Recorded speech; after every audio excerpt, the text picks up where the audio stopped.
My Fine Divine Collective. So lately you have been coming into a realization of how life has really been taking a toll on you and you've been feeling pretty jaded. You are now ready for some type of great change. And my name is Dominica Divinely, God's favorite light worker, the golden healer, the messenger, and your down-to-earth high priestess. So lately you might even be finding yourself being a little negative here, knowing that you're usually not the negative type. Even when things weren't so good for you, you'd always have an optimistic perspective. And it's not that you've become negative because you're still holding on to hope and faith. It's just that the reality of people and the ways that you have encountered has put you in a place of bitterness. But because of who you are, you'd never let those ways keep you. So you're coming into another reality check that often causes you to come face to face with what's really going on with you. And although you've done much healing, there are some things that you need delivered from, and you are awakening to what those things are so that you can pick yourself up from what may seem discouraging and what may be draining you. You've always been a fighter. All your life you had to fight. You've had to fight physical battles, spiritual battles, internal battles. And what's going on now is no different.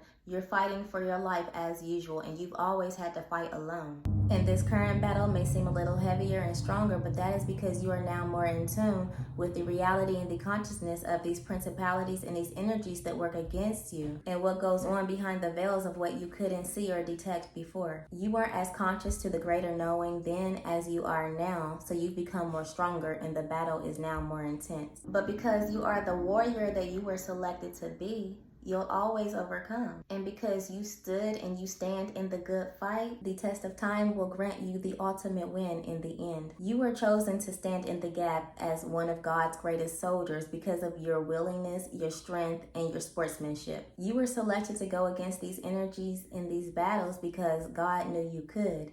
And that is why you were picked as the chosen. Not many people could stand as strong through these spiritual warfares and through these things that you have been through as you could. And that is why you haven't given up or you haven't fallen as weak. Like a lot of people who couldn't bear would and have given up. You don't look like what you've been through, and even though it hasn't been all good, it hasn't been worse either. So I'm here to encourage you, to tell you good job, and to tell you to keep going because you are almost there. And in the end, your reward will be greater than ever, whether it's in this lifetime or the afterlife. And God told me to tell you that his hand is upon you, so stay strong. And this is just for confirmational purposes only, because y'all be knowing.